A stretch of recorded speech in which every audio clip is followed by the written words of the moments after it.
Hi guys, कैसे हैं आप? उम्मीद करता हूँ आप सब खैरियत से होंगे। गाइस, जैसे कि आप जानते हैं, कल 2 फरवरी को बसंत पंचमी है।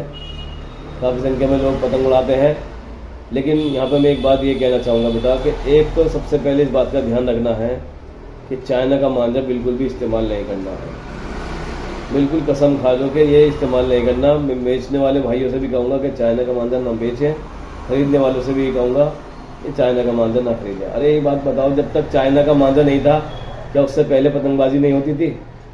होती थी ना, बढ़िया होती थी, किसी का नुकसान नहीं होता है। लेकिन अब ये चाइना के मांझे ने क्या कर रखा है, ये तलवार की तरह, ब्लेड की धार की तरह बारीक होता है, बहुत तेज़ धार होती है इसकी। कितने इसमें जख्मी हो जाते हैं, जानवर पंछी भी जख्मी हो जाते हैं, इंसान भी जख्मी हो जाते हैं। तो इसमें थोड़ी सी एहतियाती रखें कि चाइना का मांझा इस्तेमाल ना करें। और जब भी आप छत पर पतंग उड़ाएं तो एक बात हमेशा ये ध्यान रखें कि ऐसी छत पर चढ़कर पतंग ना उड़ाएं जिसकी चारों तरफ मुंडेर ना हो। कम से कम 4-5 फुट की मुंडेर होनी चाहिए, जहाँ से बेफिक्री से आप पतंगबाजी करें तो ना पीछे को उड़ाते उड़ाते गिरे, ना आगे को उड़े, उड़ते उड़ते पतंग उड़ाते उड़ाते गिरे। ठीक है ना, इस बात पे ध्यान देना आपको। और दूसरी बात यह है कि जब आप नीचे सड़क पे घूमें, किसी भी काम से जाए, तो बिना हेलमेट के ना निकले और बिना मफरल के ना निकले। मफरल का मतलब ये है कि जैसे मफरल है, मैं आपको दिखाता हूँ, ये मफरल है, मफरल है ये आपको जब क्या करना है, जब आप बाहर निकलेंगे तो इसको ऐसे अपने यहाँ पे ऐसे लपेटना है, ऐसे लपेटना है। और ऊपर से इसके बाद ऐसे लपेटने के बाद आपको मफरल के बाद हेलमेट पहनना है। हेलमेट पहनने से आपको ये फ़ायदा होगा कि मांझा कोई आगा तो ऐसे लगेगा और ऐसे निकल जाएगा। उसको हाथ से रोकने की कोशिश ना करें, ऐसे करके हटा दें, लेकिन हाथ से पकड़ने की कोशिश ना करें, वरना उंगली भी कट जाती है। काफ़ी पेशेंट ऐसे आए हैं जिनकी उंगलियां भी कट गई हैं और गर्दन भी कटी हैं। तो ये इस बात की एहतियाती रखनी है आपको, ठीक है ना। और दूसरी बात ये है कि देखो, मेरी बात सुनो, आप पतंगबाजी करते हो, पैसा खर्च करते हो। अब इसमें एक चीज़ का ये ध्यान रखना है, आपकी अगर पतंग कट जाती है तो आप मायूस हो जाते हो, जब आप दूसरे ही काट देते हो तो खुश हो जाते हो। जिस तरीके से आपकी पतंग कटने पे आप मायूस होते हैं, ऐसे दूसरा भी होता है। चलो, ये तो खेल हो गया एक। लेकिन अगर कोई आपकी पतंग कटने के बाद मांझा पकड़ लेता है, लूट लेता है, तो आप उससे लड़ते हो, गाली बकते हो, उसको मारने की धमकी देते हो, उसके घर पर आके मारूंगा तुझे, ये कर दूंगा। ये मत करो। सबसे आसान तरीका बता रहा हूँ, बहुत आसान तरीका बता रहा हूँ। अगर इस पर अमल करोगे ना, परेशान नहीं होने कभी भी।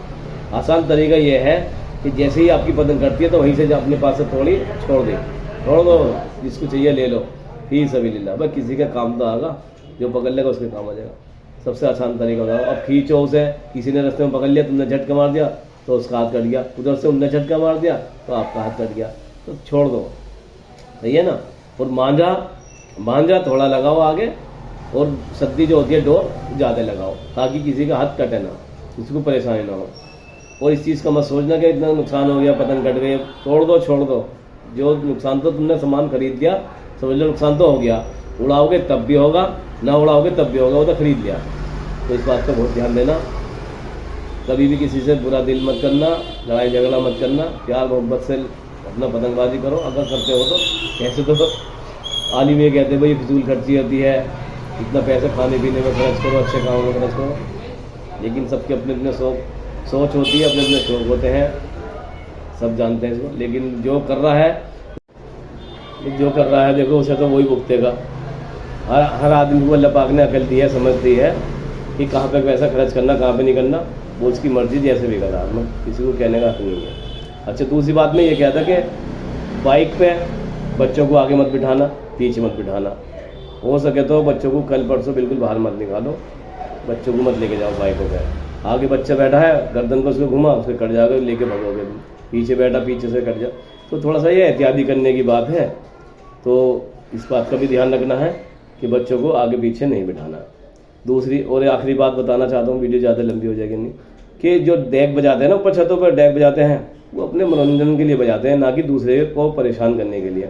इतनी तेज़ आवाज़ में बजाना कि पड़ोसी को परेशानी हो जाए, उसके बर्तन हिल हिल के गिर जाए, टूट जाए कांच के बर्तन, और परेशानी हो, वो कुछ कहने आवाज़ से लड़ाई झगड़ा हो, दिल बुरे हो, क्या फ़ायदा। तो इतनी तेज़ आवाज़ में मत बजाना कि दूसरों को परेशानी हो। सिर्फ इतनी आवाज़ में बजा लो अगर आपका मन कर रहा है कि जो आपको अच्छा लगे, बस। ठीक है ना। थोड़ी सी इन बातों का ध्यान रखना, बेहतरीन तरीके से काम होगा। ठीक है ना। चलिए ठीक है, फिर करता हूँ अगली वीडियो में बात। कोई बात बुरी लगी हो तो माफ़ी चाहता हूँ माजरत के साथ, कोई ऐसी बात नहीं, प्यार मोहब्बत की बात है, अपना समझ के ही बताया। चलो ठीक है, अल्लाह हाफ़िज़।